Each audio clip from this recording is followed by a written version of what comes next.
Hello, and welcome to another episode of Automate Office Work. I'm your host, Justin. Today's episode is a conversation with Emma Kelly with the subtitle Skeptically Optimistic. I met Emma on LinkedIn with some mutual posts and some comments, and I really enjoyed the interactions I've had with her and her opinions on AI. So I invited her to have a conversation with me and to record it so that we can air it so that others can listen to our conversation as well. I approached it as a thoughtful conversation. I was not sure exactly where things would go.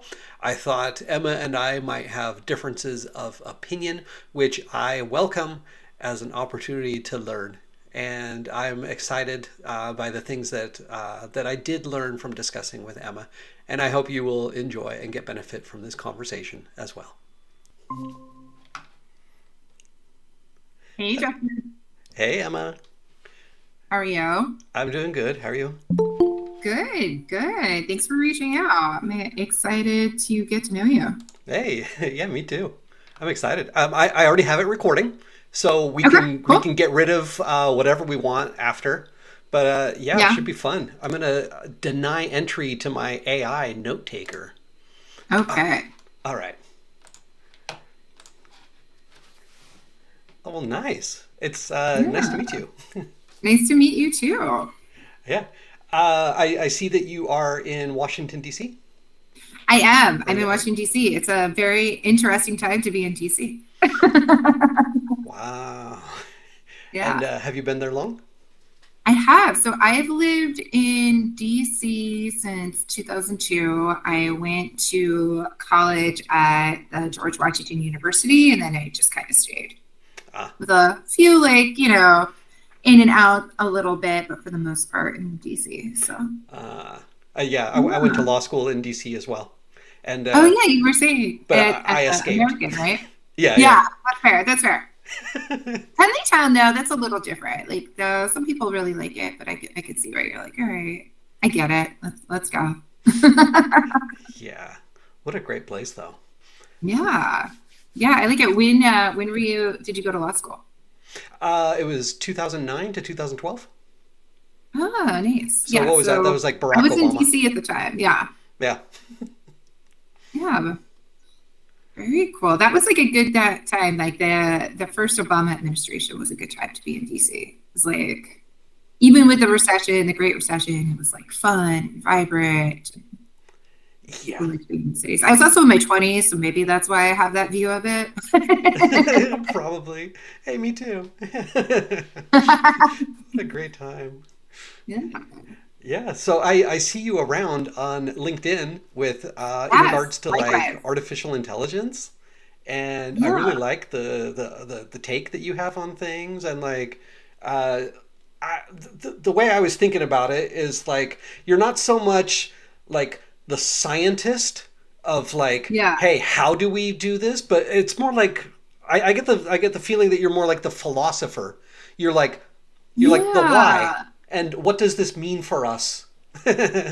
Yeah, that's it. I appreciate that. So, yeah, I'm kind of looking at it. I mean, I think the how is very important, but we have everyone looking at the how.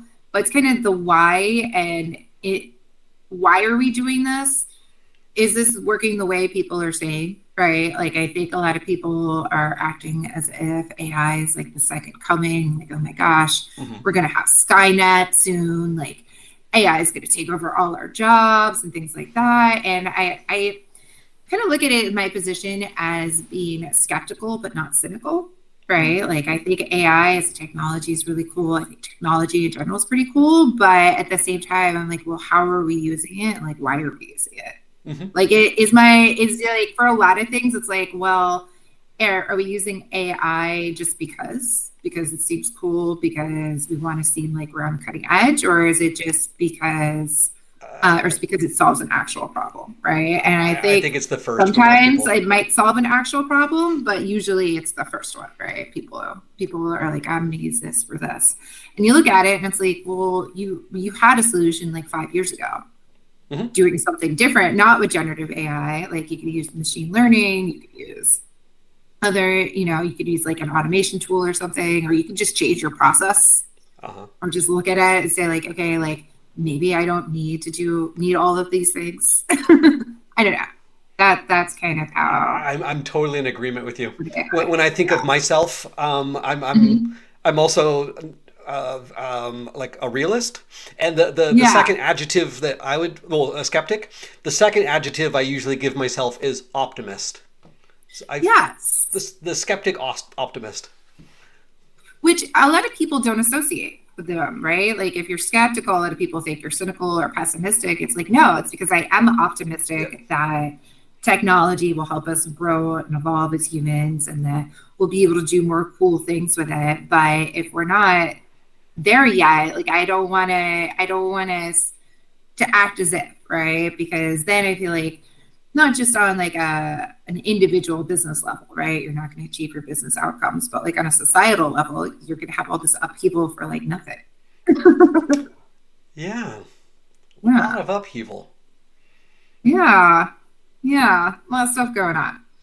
And a lot of the AI, it's very interesting. It's happening right now with different macroeconomic trends and political trends Hmm. that I feel like a lot of companies are using it kind of as an excuse, right? Uh-huh. Like it's easy. It's like you do a layoff of 6,000 people and you say, oh, it's because of AI. And it's like, oh, well, actually, it's because your macroeconomic headwinds are going to make it harder to borrow money. You're looking at your P&L statement, you're looking at your reports to your investors. It's all like stuff that they would normally say. It's like, oh, it's because of this, but then you can like it kind of on the AI boogeyman. Yeah. Yeah. Yeah. Exactly. Um, but yeah, it's a fascinating time to be in the industry, Yeah. to say the least. I like seeing people get all excited about like improving things. It's like, where Yeah, were they the last 20 years? You know, yeah, we've had technology. It's just the technology, yeah, you had to like put work into it. And it seems like now they're being promised this magic wand that will just magically do everything, even though they have no idea what they need it to do. And yeah, to me, that's just a exactly. recipe for trouble.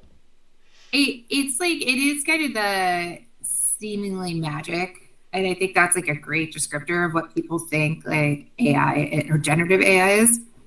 It's like, oh my god, look, gosh, I'm gonna go on Chat GPT. I'm gonna put in this prompt and look what it gives me. That's amazing. Like this would have normally taken me like so many hours, and people then don't think critically about it. They don't think critically about the output. They don't really read it, and then it's like, oh well, it Yeah. hallucinated a bunch. It doesn't really sound like a person because maybe you didn't train it or anything like that. And it's just like it's like, did that really save you any time? Like Hmm. some of the use cases I see, for instance, it's like, oh man, it's going to summarize my emails. I'm like, I don't know. I get a lot of email, but I've never been like, I really need to summarize this. I Hmm. don't know. Maybe if I was C-level, even those like emails you're BCC'd on or CC'd on, you never read. I'm like, I just don't need them. I don't need to summarize that. Hmm. There's a component there. It's like, why am I using this? Or it's like, oh, I use it to like write my emails. And I'm like, I don't know. It's like a well-written email should be short anyway. Like I shouldn't need to. Hmm. Yeah. I have a cartoon that Maybe I point to all the time.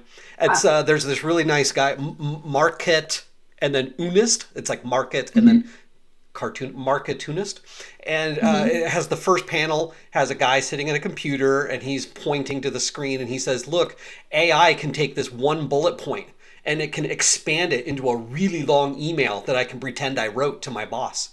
And then the next panel has the boss explaining, look, AI can take this super long email and summarize it into a single bullet Yeah. point so I can pretend I read it. And I'm wondering, why are we doing this theatrics? What is the purpose here? And it's like I come from an e-discovery background. I'm like, are we making more email? Uh-huh. And then I wonder that too, from a litigation perspective, if it's somebody's like, oh, well, did you read this email? It's like, oh, I don't know if I read the email. I think I probably summarized it. And then you don't know what's in the summary. And then are you liable for what's in the email? Mm.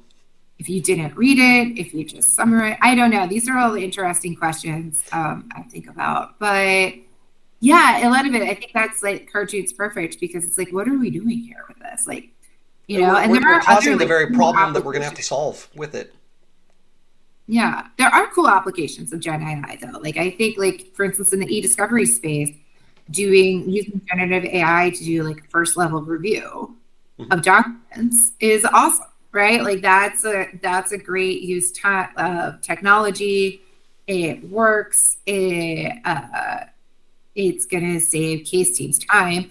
I mean, there's definitely people who lose in this scenario, right? Like if you're a contract reviewer, your already precarious job security just got more precarious because Yeah.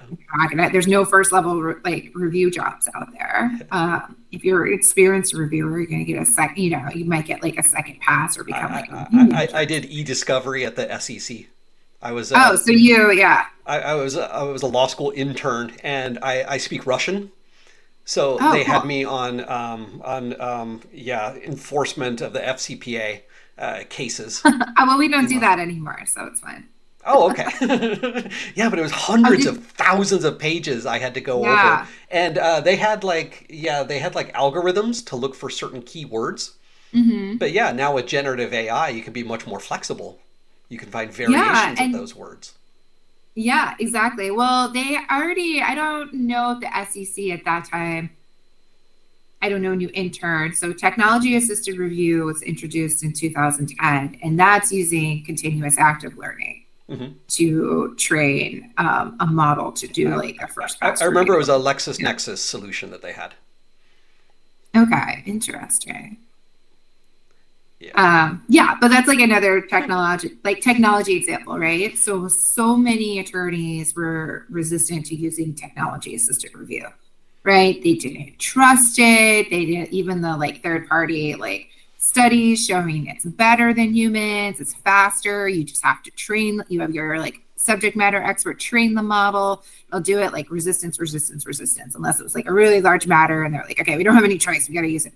And it's like now generative AI is coming along. And as you were saying, like, where were these people like 10, 20 years ago where it's like now everyone's like, oh, legal technology, technology, which is great because I do think technology can help a lot. But if you, it's not a solution for everything if you don't look at your processes, look at what you actually need, and look at what the technology actually can do, not what like Yeah. a vendor says it can do. Yeah. I worked in house for 10 years, Mhm. so I'm getting the sense that you worked in e-discovery and you're working more with law firms.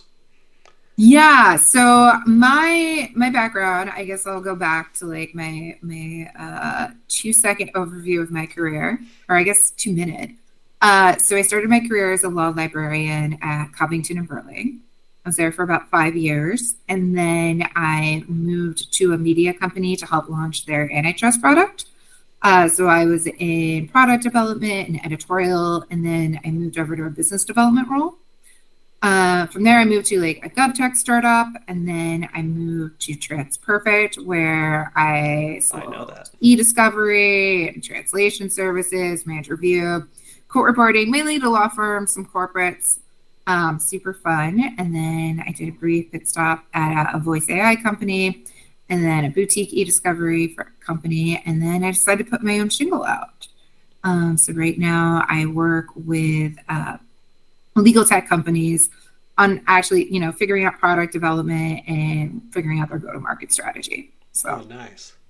yeah, doing that. And then I have another project I'm working on right now as well, on benchmarking and evaluation of LLMs, for legal and then eventually for other products as well. Because I think like if you're not, people, again, to your point, like people think it's magic.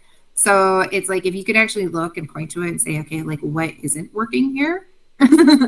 I think that like makes it a more useful tool, right? If you know what it's good at. Like a hammer is really helpful for hammering in a nail. It's not so helpful for screwing in a screw, Hmm. right? So I know that's the deficiency in my hammer. And I'm like, all right, well, maybe I should go find a screwdriver and do that. Yeah. So, I feel that's why AI is so yeah. backwards. Yeah. AI is a tool and it should be used in the proper way, but we're being given this tool and being told it can do everything. And then you ask, what exactly can it do? They usually don't give you an answer. Yeah, or it's just like everything, or Go it's like, find it. oh, we'll just like make an agent for that. And It's I'm a like, solution looking for a problem yeah. instead of But it's starting like, with the oh, we'll just problem. have an agent, like they can make decisions. And I'm still like unclear, and I'm sure I'm gonna get a lot of backlash that I don't understand or get it or whatever. I'm still unclear how an AI agent is different than an automated system. Yeah. Except it's just like has more complex prompts, right? Like except like it has like a more complex decision tree, but I'm still like kind of unclear how it's different than other forms of automation. Yeah, I think of it as like Like, when I'm I, when and I'm sure somebody is gonna be like, Emma, like you completely don't understand. This is the way it is. But like when I'm in Microsoft Word and I want to convert it to PDF, I can just say save as PDF, and then yeah, there's an algorithm that knows exactly what to do and it does it. Would I yeah, take a chance and say like, "Hey, ChatGPT, can you convert this Word document to?" It's going to give you a different thing every single time. So I don't see the reason. Why don't we just point it to the actual algorithm? yeah, that's the It's thing so much too. more reliable. Because there are things like that you just want it to do what it's supposed to do, right? Like in that example, I just want it to be a PDF, and that's because there is that one-to-one logic, Mhm. right? Is that, as you said, the algorithm just points to that. Is that the algorithm says when a user says save to PDF, you create a PDF. Mhm. Whereas in an LLM, that's not, it's not like a one-to-one. It's based on like statistical probability. So it's like, oh, well, maybe they want the PDF formatted this way, or maybe they want the document formatted this way so that it'll look better as a PDF, or Uh-huh. whatever it decides to do. It's not And like this one to it's one. based off of what it was trained to do Yeah. and what it thinks you would like for it to do because it's been Yeah. reinforced so many times. But there's a degree of randomness. It's like I would like it to be a PDF. That's all I want. Yeah. I Um, also think of like the most basic example in my mind is actually when you go to a restaurant and you interact with like a waiter or a waitress. If I was to go and that was just replaced by some chatbot, that's not a very nice experience. You have to talk back yeah. and forth every single little thing, and it's going to be making up what's on the menu. It'll tell you things that it thinks it wants you to hear, like even though it doesn't actually have that on the menu. When we have a perfectly fine tool right now that's called a menu, Yeah, just yeah, that I could give just the order. menu like it's pre-done and let people go And through if the you want to journey. automate, there's different ways to do it, right? Like you could still automate if you want to automate like your quick service restaurant or things like that. Or like, I don't know if We've it's done a it with trend in kiosks the at Netherlands. McDonald's. Like in the US, since the pandemic, like during the pandemic, and some restaurants have kept this going. It's like I just use a QR code and then I just order off my phone, even at Huh? a sit down restaurant, and they bring it to me. But as you said, it's a menu. It's not like, I mean, kind of like freestyling with the chatbot. Like, oh, I don't know. Like, what can I I guess eat? menus aren't as interesting and they don't capture Yeah. investors. Or I think like customer service, right? Like, we had chatbots before generative AI Hmm. that could like figure out basic customer service issues and then escalate. So some of the like applications where, like you saw with Klarna, where they're like, okay, we're going to get rid of all our customer service people and we just replace it with AI. And then that didn't work out. And then they had to hire back some people as contractors. I will say they have like not as good at jobs, but they realized like, okay, we can't just like completely outsource this Hmm. because it wasn't working. Hmm. Yeah, I Yeah. built what I called a dumb chatbot for one of Mm-hmm. my legal teams. I was in legal operations, and we would get Mm-hmm. questions all the time, like, "What is the process for this?" You know, and we took the time, we wrote it down, like all these different web pages, and nobody wanted to go read the web pages because it's so much easier. Yeah. Let's just email a person and so we were flooded with all these emails. So we Oh, decided, yeah. like, okay, they want something that's kind of interesting. So we put a chatbot on the Mm-hmm. front of our website. Yeah. And this chatbot was actually dumb. It started with, the old phone menus, like, Uh-huh. and Oh, yeah. it said, here are the top 5 things people are interested in. Pick one, you know, and it went through like onboarding outside law firms. Okay, press 1. And then it came to the next card and it said these are the top 5 things that people are interested in about onboarding law. Which one do you want next? And then finally it got to like, we have a form that you need to fill in. Click this link, it takes you to the form.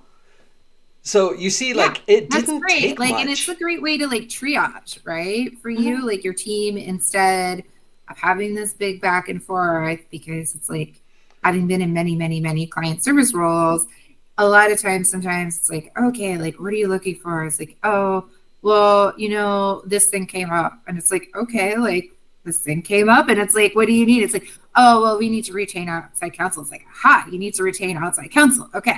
Have you like, here's the process to do this. Whereas that's like a good way of guiding people. And then when you need to step in, then you can step in after the form has been filled out. But you Hmm. don't really need to be there Oh. before that. We also had a little link on each of these little, we called them cards. Each card had a link that people could leave feedback. Maybe they wanted to say like, this isn't exactly the options that I was expecting. I would rather Yeah. have an extra option, or it didn't answer my question, or you don't have a page on what I'm looking. So then we knew like, okay, we need to go create a new page.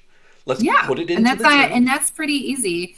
And I think it's helpful too, because like that kind of automation, because for your team, then you're only so many people, right? And I'm sure there were complaints. It's like, oh, they're not getting back to me fast enough, or I need to know this now, or somebody has a question at like 2 in the morning. It's always something Hmm. insane. And it's like not always an emergency and something they could very easily have figured out on their Hmm. own. But having this resource for them in addition to the web page, be like, okay, let me guide you. Let me hold your hand there. And now Because that it was we always have the before, it'd be content like, oh, have also. you checked the internet? Like, I'm sure you're old enough. I mean, I think we're around, similar ages, that where it's like, oh, have you checked the internet? Where it's like this monstrosity, like of every internal organization, where it's like, have I checked it? I don't know. Like, and I'd be like, oh no, there's this like one random page there. I can't believe you didn't know Mm. about this resource we have. And it's like, no, I didn't know that. Yeah, the team that I was doing this for was all excited. You know, they saw it as like a shiny new toy as well. And Yeah. I always had to temper it and say, look, it's not the tool that's amazing, it's the content. Customers are Yeah. coming for the content, not the tool. And so we could put out Yeah. this tool and like maybe we are missing a whole bunch of content, you know? But it's more like a skeleton to structure things, and because content is king, so you really have to have the team take the time, take all the knowledge out of their head and put it into a structured place where it can be used by others. Yeah, I think that's like a really good way of looking at it. And I think you kind of get to that part where it's like the value, right? The value for your The value is client. not the chatbot. It's not, yeah, it's not a chatbot. It's not the technology. Mm-mm. It's the content. It's answering their question, Mm-hmm. right? Like I would even go farther where the value is just like is being able to solve this problem for them. And being able to solve the problem is the content.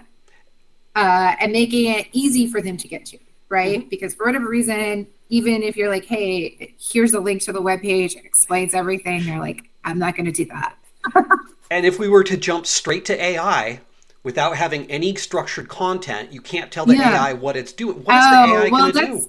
that's It's just going to go garbage make in, up stuff. garbage out, right? Which is like we could have like a whole other conversation about that, Justin. Like garbage in, garbage out. Like if you don't have the structure, if you don't have like your data organized, right? Mm-hmm. Then like what's the AI supposed to do? Make stuff Like up. what would it do? Like what would it tell you? Like if you didn't have the data to train it. And then that I think leads to the other thing, right? It's like why would you spend the time to train it on your data if you can have this other solution that takes you less time to do and provides the Uh-huh. same value to your team? This you've just hit on a paradox that I've Yeah. identified, and that is that AI needs all this structure. Most organizations don't have the structure. For them to use AI, they need to put the structure in place. So I got this all set up for a team, and then I said, okay, guys, you have all this well-structured data. Now do you want to point AI to it and have people do this with an AI? And their response was, why? What's the point? We already have a Yeah, chatbot now. yeah, exactly. And I think I mean, I feel like this is going to give like a great opportunity for information governance professionals. Uh-huh. If not, if we haven't already, with all the talk of infogov, like connections to infosec and like connection to e-discovery, where for an organization, it's like you should know where your data is and have it structured in a way that it's actually useful and be able to find insights and things like that.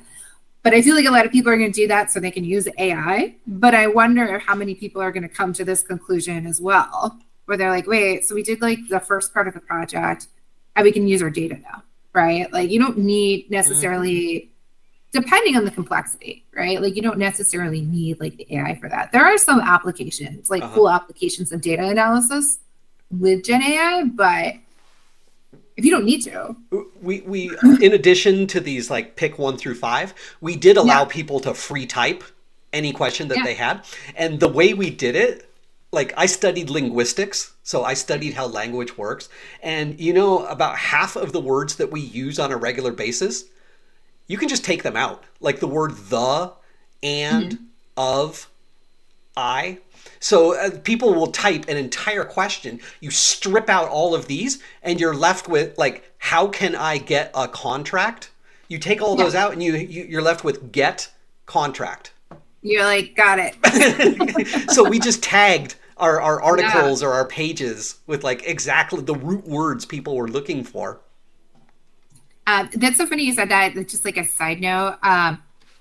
I've had to train myself not to put like please in my prompts because it's like, oh, this just is like a waste of tokens. But like it's so ingrained in me.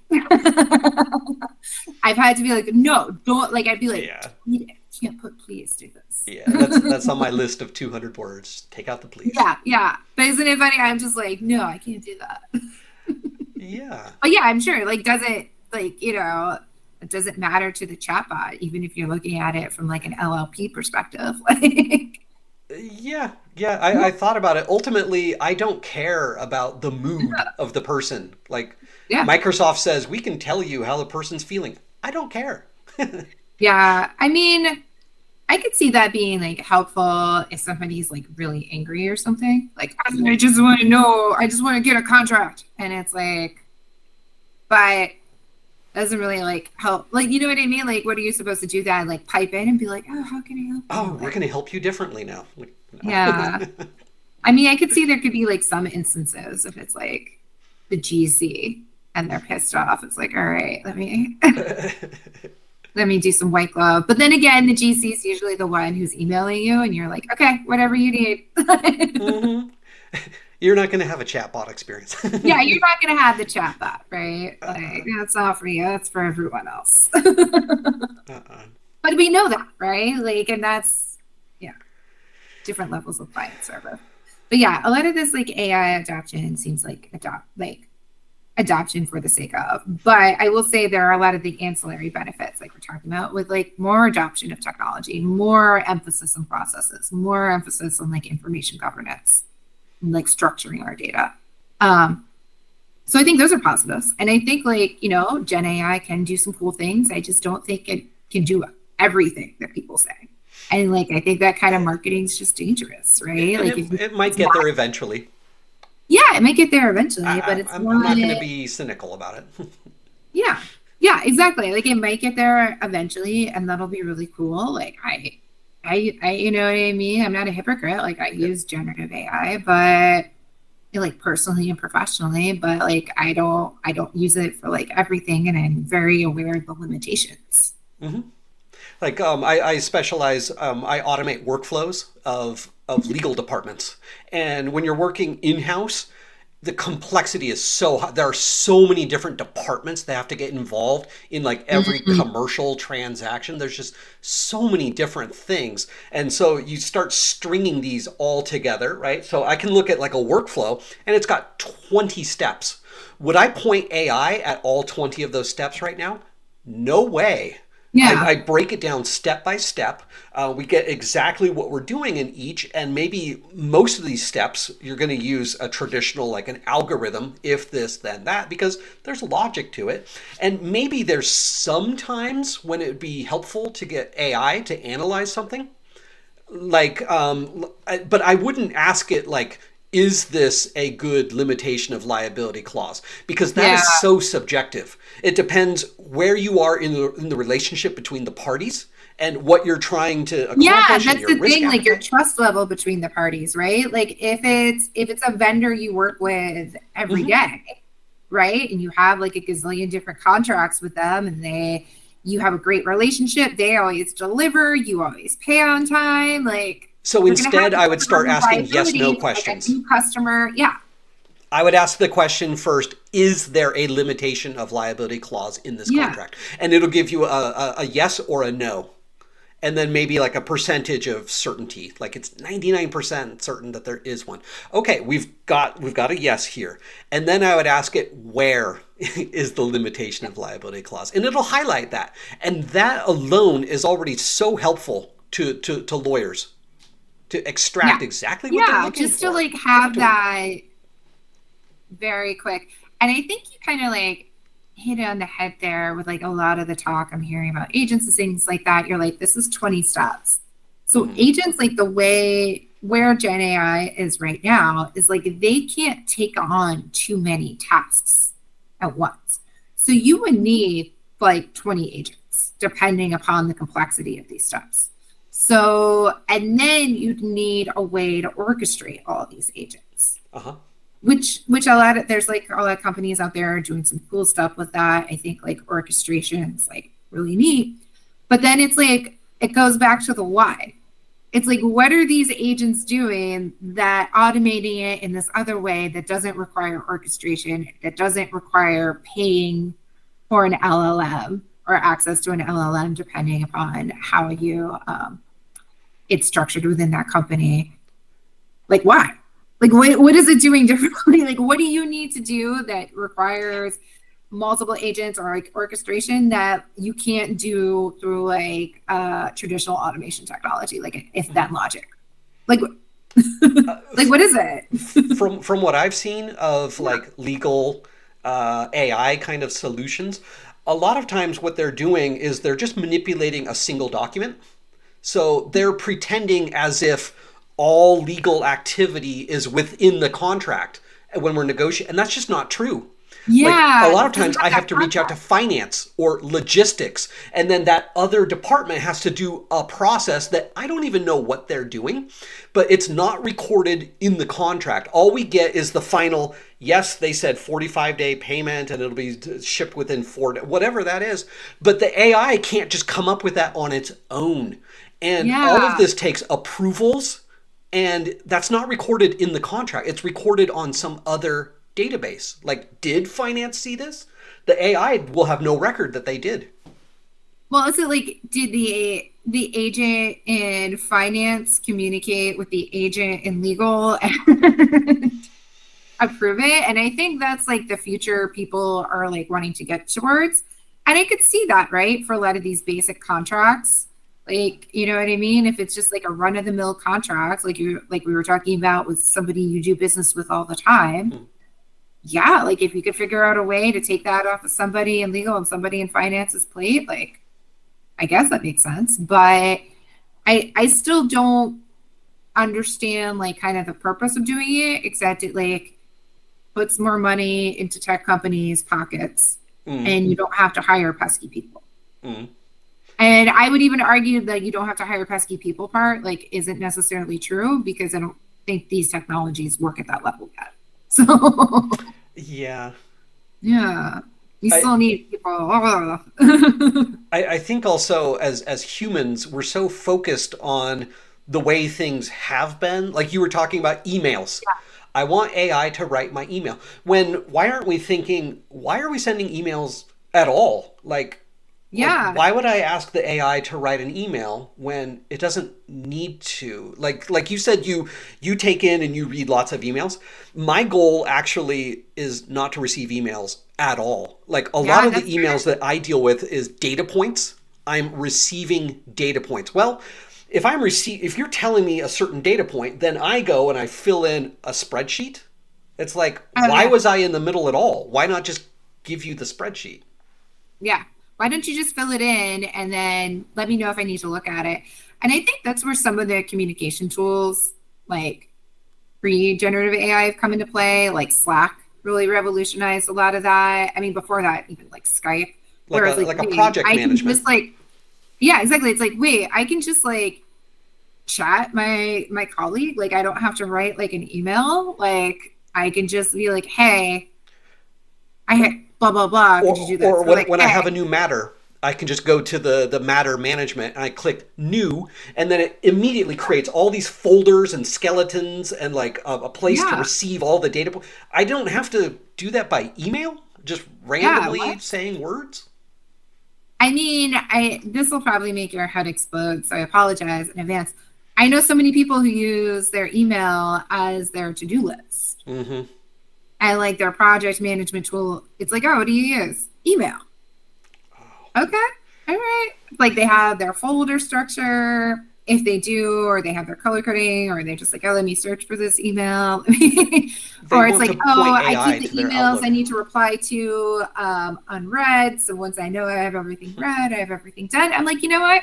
You have a system that works for you. Like, I get it, but I'm sure that's like an issue with change management too, right? Like people are so wet. They create because they don't have a good tool.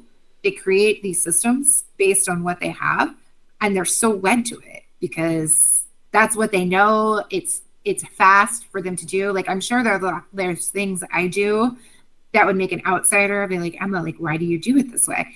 It's because I know how to do it. I know how to do it quickly. I like the mental cost for me to switch and figure out a new workflow, even if it eventually was better, is sometimes too much to overcome, right? Where I'm like, Mm-hmm. yeah, I know there's a better way to do it. I'm just going to do it this way. Yeah. I don't do that with everything. There's just like a couple of things. I've gotten better about it. But you see that, like, with any sort of like with technological adoption. So I'm afraid people are going to be doing this Outlook kind of a thing, and they're going to say, Yeah. AI, can you just make this go faster? And it's going to do the same thing. It's going to flood everybody's email boxes, and the Yeah. emails are unstructured data that's locked away, nobody else can see. Yeah. When actually, if we just switch to like a project management system where everything's in a database, instead of email, then everybody can see it. The data is already structured. Like right now, to get your email box structured, you're going to have to point AI at it and say, hey, can you structure all this random data? And I'm afraid that a lot of that data is garbage. It's not Yeah. structured. I mean, that's like e-discovery 101, right? Like, it's like most of the email box, it's like, all right, let me get rid of all this non-relevant junk. But that's where like information governance comes into play, right? Is and that's interesting because if you have good information governance, that makes using AI, like the AI better if you're going to use it Mm-hmm. internally. Uh, but if you already don't and you have AI, it can make it worse, right? Not only do you have AI that doesn't really work very well because it doesn't know what data to go to, but it's creating more of this crap, unstructured data. I don't know, but then you can get like your co-pilot or an AI agent. So like as you said, like clean it up, but then like does it like really know how to structure it? And where we're at right now, like that's a pretty token intensive job, right? So could you imagine doing that like on everybody's like email box in an organization? Like, Yeah. oh, Yeah. So with a lot of my clients, we focus on where are the spreadsheets, hmm, because that's ultimately where people are getting all these emails and then they're gathering the data points and then they're yeah, manually putting them into a spreadsheet. Spreadsheets are very, very inferior to an actual database. hmm, Excel is not a database. You don't have history, you don't have validation, you don't have security, you don't have restriction, you don't have any of this. You don't have escalate. Like if somebody sets a cell from low to high, um, you would want there to be like an email that goes to finance to make them be aware that this yeah. is That it high. doesn't have that like They make an second approval. Yeah. connection. Yeah, So I built this all inside of SharePoint, and I call it Spreadsheet Mm. Killer.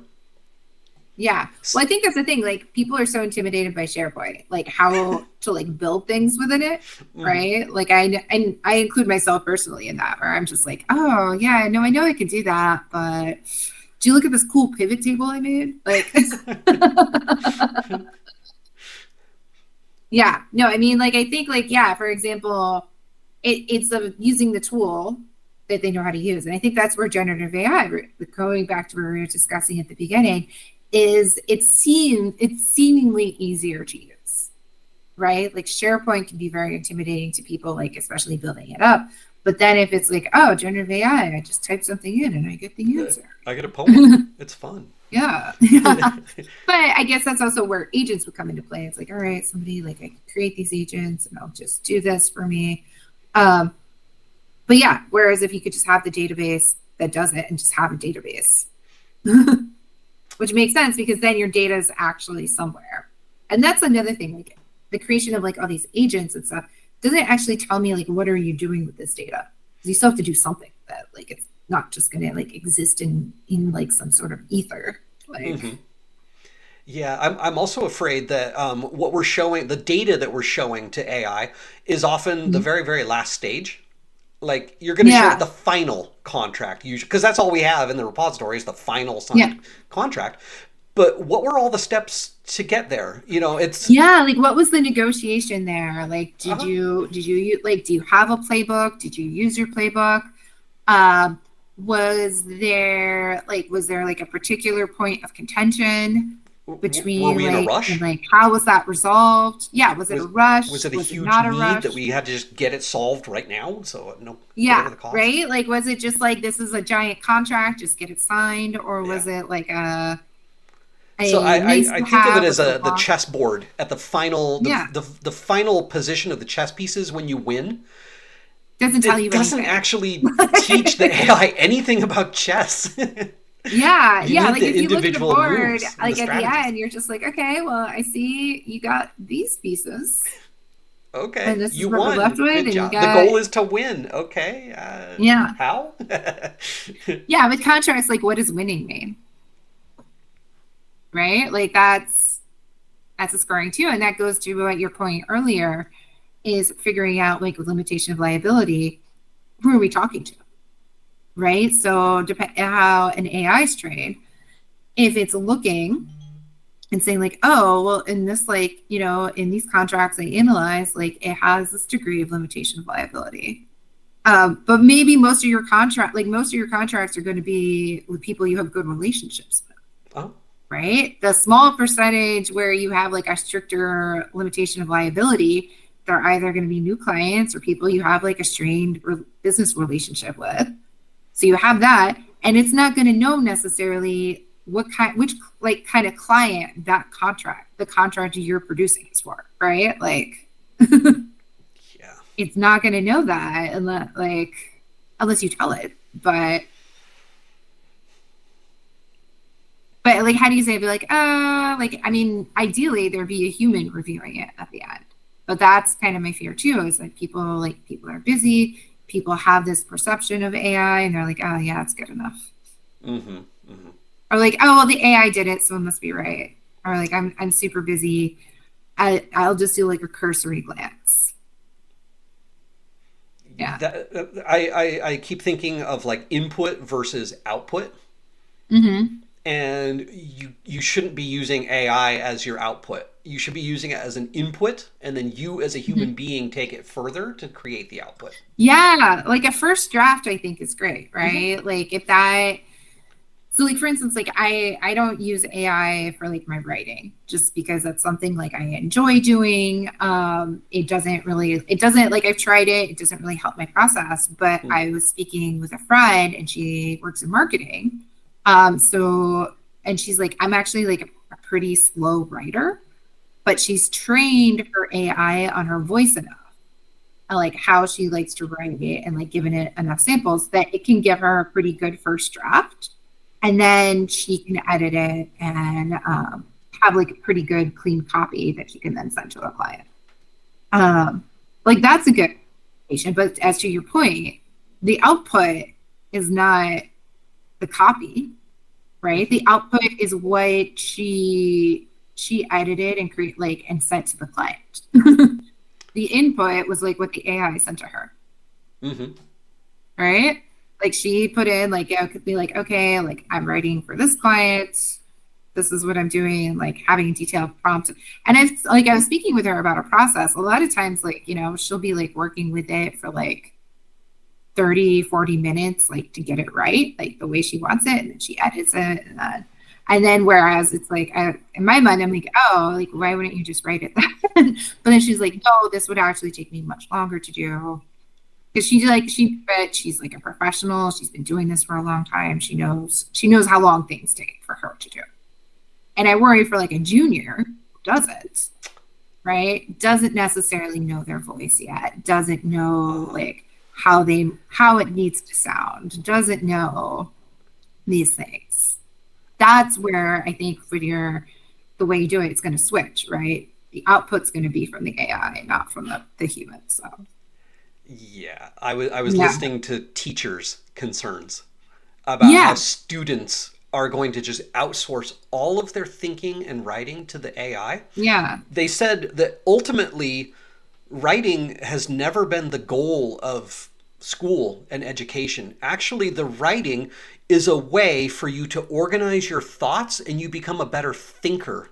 Yeah, exactly. It's the critical thinking part. So like to the point, like my friend, the marketer, she knows how she wants to organize her thoughts, right? Hmm. Like she knows what's important and she's using the tool to like supercharge, right? So she can get more done for clients. And that's like a good way, but she's already at that point. They're But you're her right, for thoughts. education, if people don't understand how to organize their thoughts in a way or don't understand how to think critically, right? Or like read something off a chat GPT, especially, since we have the sycophancy issue, where looking at me like, oh yeah, that sounds right. And then it's like completely wrong. It doesn't get the plot of the book right if they're doing a book report or something like that. Like just not thinking critically and not being able to organize your thoughts. Yeah.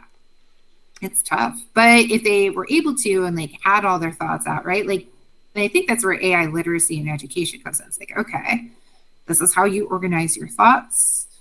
This is like if you want to use like an AI tool, this is how you would use it. Like give it your thoughts and your prompt, like, and then from there, take the draft and like organize it in a way you want it to be. Yeah.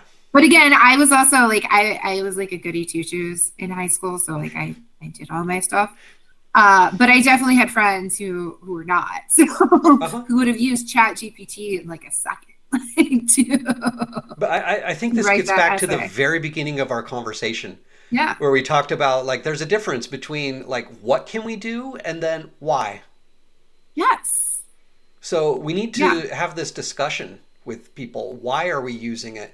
In what way do Yeah. we want it? We want it to serve us. Yes.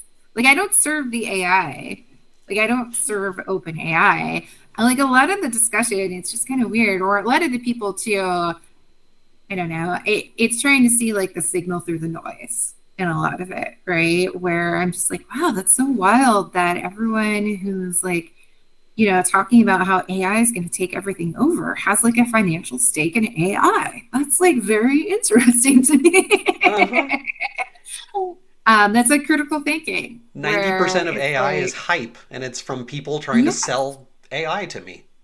yeah, I'm old enough to remember when it was blockchain, Oh, I remember or the NFTs, metaverse, the right? metaverse. NFTs, Yeah. um, or even like before that, right? Like I'm Yeah. trying to think, like what would be some 2010s I, examples? I was reading that this happens like every couple of years. There's a new Yeah, thing. And we are actually not the target audience of AI. The target yeah. audience is investors. Oh yeah, absolutely, absolutely. So even when we're complaining, like, this is dumb, this isn't working, doesn't matter because they're not serving Oh yeah, us. it's not like They're just trying to wow absolutely. the investors who think, like, oh, we'll make money really fast. Okay. Yeah, yeah. exactly. And then I mean, and then I'll read like a journalist like Ed Zitron who like goes through and is like open AI is like finances, is like how are they making any money, blah blah blah. And I'm like, yeah, that's a good point. Hmm. Making money isn't the point at this stage. I know. Well, somebody's making money. Mm. Like I think yeah, I think also that we're at a like an stage where Ouroboros. Like the AI companies have gone through a lot of the data that exists. So at this point, for their product to become even better, what they need is a huge audience of people using their tool for free. And then, yeah, even if we complain, this sucks, this isn't very good, you know what that does? That trains the AI to let it know yeah, it's not good enough. And then as we maybe complain less and less, then that's reinforcing it, yeah. telling it, like, yeah, it's getting better. So, yeah, they need us to help it become better. Yeah, exactly. I mean, you We think are the like there's a product. free version of Chat GPT out of the like goodness of Sam Altman's heart? No. Like it's like, I mean, it's like our brilliant freemium model. It's like I've been there when if I'm using like, when I've used the free version and it's like you've reached your limit and it's like, I'm gonna pay for it. But I pay for Gemini, so I just use that. I do a lot of coding. I'm a Mhm. lawyer and a coder, and I Mhm. automated all of my legal work when I was in house. So now I went out on my own, and I'm a consultant, and I provide automation solutions to legal departments. And so I'm often doing the coding myself, and I just use all of the free versions. Oh yeah. I, I mean, how is that for you as a coder? Are you using Cursor?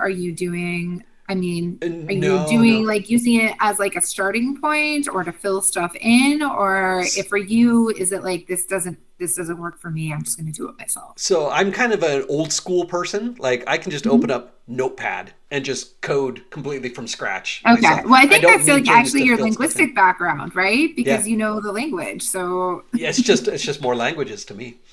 yeah. And so I will start with like the basis of the solution that I need, and it will give me the code for like very very basics like log in, show a home Mhm. page, connect to a database, show a list of items or something, and then once it has the basic down, then I'll ask it, okay, add this feature, where I ask it like make it so I can add a new one or edit a new one Mhm. or delete or add a user or something. And I do it one at a time, and it'll give me like 80 more lines of code, and then I paste those 80 lines of code in and I test it to make sure it actually works. Yeah. But because I actually like I could code this all myself. The reason I But don't code it but it saves myself you is it's time. faster. Yeah.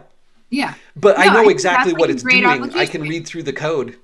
I understand Yeah, it. you're an expert. You can like look through and be like, like determine if it makes sense, doesn't make sense, and then do it in a way like where you're testing and iterating.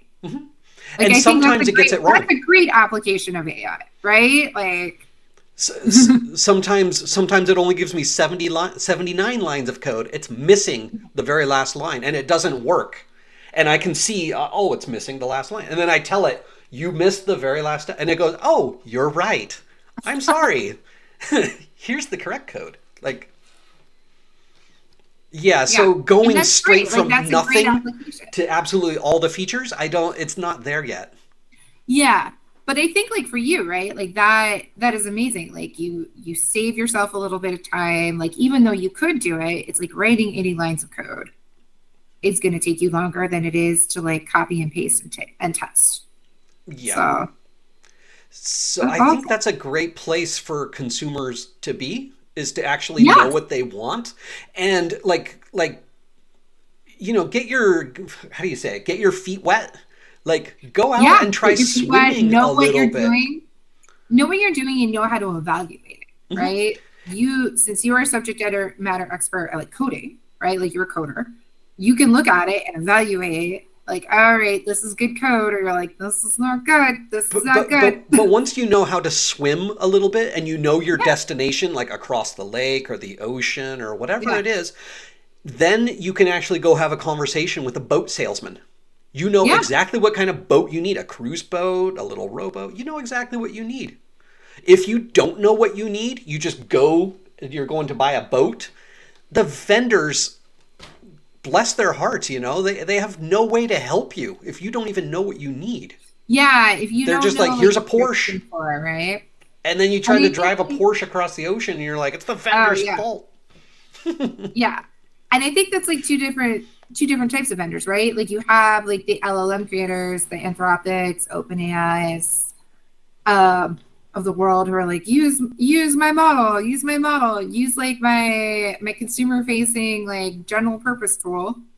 And people like are like, oh, this seems great. I don't know what I need it for or what to use it for or if it is even right or good. And then like the on the legal side, like for instance in legal, like legal vendors, where some people exactly are like, hey, do you need this? And it's like, I don't think I need this. Like, Mm. or it's like, does it actually do what you say it's going to do? Or like, how does this like actually like help my contracting or contract drafting? Or like, how does this help? I think ultimately it's just another set Yeah. of tools. It's Yeah, like, exactly. and even the LLM providers, they're just providing you with a tool, and then you need to Yeah, know how to use it. Like combine these exactly. pieces of wood with a hammer, and like, yeah, I'm figuring out how to do this. Yeah. But it's not just a magic wand that's going to do it for you. Yeah. It's not. And those I of think us like who've if been people using think it is, they're technology, like, oh, and that's the marketing, right? The marketing's been really good. And I think the yeah, way a lot of these LLMs, like the responses are structured, the sycophancy, the like giving you an answer no matter what, the like the appearance of being helpful, people just assume they can do anything. And it's like it can't. I've heard there's this phenomenon with Elon Musk. He puts on this confidence that he knows everything about every single industry, Yeah. which to the normal person they look and they're like, wow, what a genius, because he knows everything about everything. I've also heard that once he gets into your industry where you're an expert on, and if you listen to him, you're like, the guy's a raging idiot. I wonder what Yeah. he sounds like in all the other industries. Yeah, I think it's just like it's projecting that confidence. I feel like we've all seen that person at like the cocktail party or at the barbecue that it just like will talk out their ass about anything, right? Like being like, "Oh, yes, Oh, like actually like the best sushi restaurant is this," or like actually like did you know this about growing watermelons in it, or like whatever other like random facts or like random industries. And it's like, I thought you were a mechanic, like what are you I thought you were a lawyer, what are you talking about growing watermelons? yeah. Yeah, Or I'm anything thinking of else. like But fake yeah, it i've till you heard make i've it. heard other stories like that about Elon Musk, like he's actually not a good coder, that at PayPal they'd have to Hmm. go in and like change the code back every I don't Yeah. know. I don't know. But you know what? Like that kind of confidence has worked out for him. Has it Hmm. worked out for us? But it's worked out for him.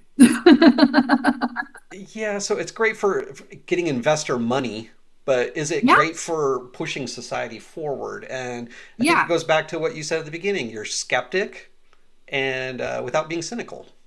Yeah. So let's just use it real. Yeah. Exactly. Just keep it real. That's all I want. Just keep it real. Keep it real. Okay. Well, I appreciate seeing your insights on LinkedIn, keeping it real. Well, I appreciate seeing your insights too, Justin. And I'm really glad we got an opportunity to speak. Oh, good. Yeah. Let's keep in touch on LinkedIn and IRL. All right. Yeah. And I'll let you know if I'm ever in your neck of the woods. Let me know if you're ever stateside. Okay. Yeah. Do you have roots from the UK? Because your name is I very British. It's very British. I actually don't. Yeah. So Wow. I I was was named expecting you to have after a British no. accent. Oh, really? That's so funny. And you're like, who's this? She's very American. No, so my first name Emma is from my great great aunt Emma. who like helped raise my dad and everything. And then my last name's just Kelly, which is an Irish Kelly, not a British Kelly. So, Ah. but it was I got my name. I am an older Emma for the US. So there are a lot of like younger Emmas Uh-huh. running around. It became a popular name. But when I was growing up, it was not popular. Nobody was named Emma. I Okay. would get Emily all the time. Like they're like, oh, surely your name must be Emily. Nope, it's Emma. And it's interesting with the, I joke I have two first names, Emma Kelly, because often in email, I will get called Kelly because they see the last name at the end Uh-huh. and they're like, oh, surely that must be your first name. It's everyone else has their last name at the beginning, but you must be the exception. And it's like, oh, okay. Great. Yeah. I just like in my head, I'm like, maybe they're really into sports. And then, in sports, you call everyone by their last name. Oh. Like,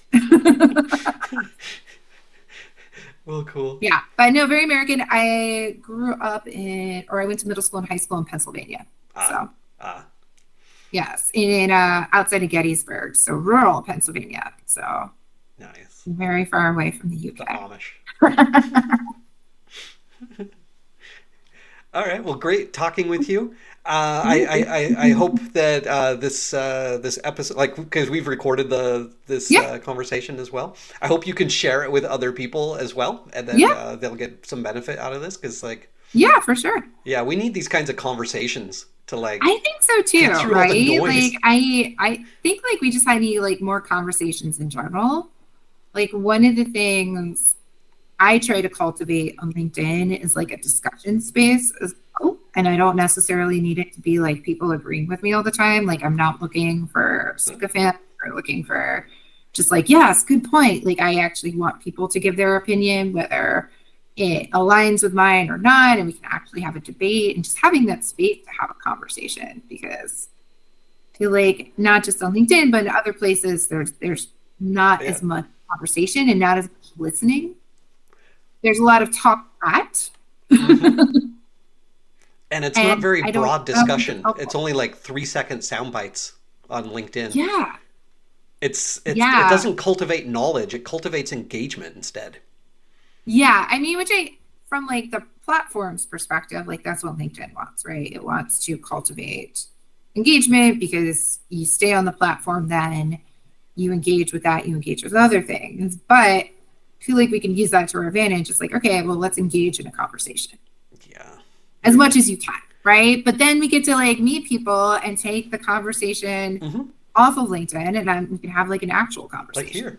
And like I Yeah. actually didn't know what to expect coming into a conversation with you. Like I saw Yeah, some I of didn't know your what to expect posts either. Ooh, and what like did you have any inklings where you're like, is this gonna be a dud? Is I, she I don't know. I thought you when thought you I was started talking British, about so there's agents, I thought maybe you're an expert in using these agents and you can tell me like, oh, my opinion's totally wrong and they are really cool, right? oh I have no yeah, idea. no, I mean I'm not an expert at it, but I have seen some cool things like happening with like work like basically the framework for orchestrating the agents, right? And I think that's where we're not quite at yet is that orchestration part. So it's like herding cats. So yeah, it's like you can create like an agent and it can do like the task for you. Mm. But it's kind of like the why we were talking about before. But it's like if you have orchestration, because the agent can only do like a limited discrete tasks. Like you can't have an agent do too much Mm. because of the limitations of the LLM. Mm. So you have to have a bunch of them if you want to like actually have like a workflow. So that's like the key there. It's like getting them to do what you wanted them to do and work together. Okay. Well, I see we're a little bit over time. Yeah, fair. I That's should all let you right. I go. always We budget like I never put something right after calls like this. I'm like, this is ah, gonna be a good conversation with Justin. I'm gonna give myself a little this is cool. leeway. This is fun. Thanks for Yeah. connecting, and Yeah, of let's course. And if connect there's ever again. anything I can do to help, like if you see like a connection on LinkedIn, or if you're like, hey, Emma, like there's somebody you want to talk to, like anything, just let me know. And Anything. then I'll keep in mind too, if I run into any corporates who are like, hey, we need like automation help or like we need to figure out our Yeah. processes, I It's will such a refer great them over. community. Yeah. Yeah, I mean, there's so much pie. I look Uh-huh. at it Uh-huh. is that like all of us can get a piece of it, Uh-huh. and I'm not an expert at everything. Like Never will I be. could basically get to the point with somebody and be like, yeah, you got to change your processes here and figure out like what they need changed, right? But Mm. then I know enough to be like, Justin's going to change them for you. Uh-huh. It's all We've about who gotten to you the know, point. and we help each other. Yeah, yeah, And that's like I that. really do That's the think best. the future is ahead of us. It's bright, and it's going to take Yes. all of us to get there. Yeah. Even these crazy charlatans, I think Yeah. they have a role playing in this as well. And Yeah. there's the skeptics like us, and then the truth is somewhere in the middle. Exactly. It's Then okay. that's what I totally believe too. Like I'm also not like this totally negative Nelly, right? Like I'm not like, oh my God, like AI is like a total scam. Like we're never like, I don't want to use this, blah, blah, blah. I'm like, as you said, it's probably somewhere in the middle. Like I'm more skeptical than like the charlatans about like the rate of adoption and like how good these technologies are going to actually get. But I think it'll probably fall somewhere in the middle because that's how it works. Like, That's how it is. And we'll get to the yeah, future eventually, and it'll be exactly. amazing. It'll be there, right? Like it's waiting It for will be us. there. So, The future comes. Uh, exactly. Exactly. all So, right. Well, what a beautiful conversation. What a nice note to yes, end this on. was lovely. I can't wait to listen. All Yeah. right. Oh, and like I know you said before, somebody was like, no video, no audio. Like I don't care. You Like you're don't good. care? Good. Video's good with me. So Okay. I think we both just look like great. just don't like edit it to make me sound like I don't know, like putting stuff in my mouth. I don't know, like some AI edit where it's like, whoa, Emma said what about Sam Altman? All right. All right. Well, thank you so Yeah, I much, know you won't Emma. say that. All right, thanks, Justin. All Have right. a good one. Bye. Bye. That's it for today's episode. If you enjoyed this podcast, please feel free to share it with friends and other people who can get benefit from this. I hope that you enjoyed this format of conversation where it's free and flexible and where we can learn and share insights with each other. If you would like to be a guest on the podcast as well, reach out to me, Justin at automateofficework.com, or on LinkedIn. My name is Justin Turman, Turman. I am a lawyer, coder, and linguist. And with that, I wish you happy automating.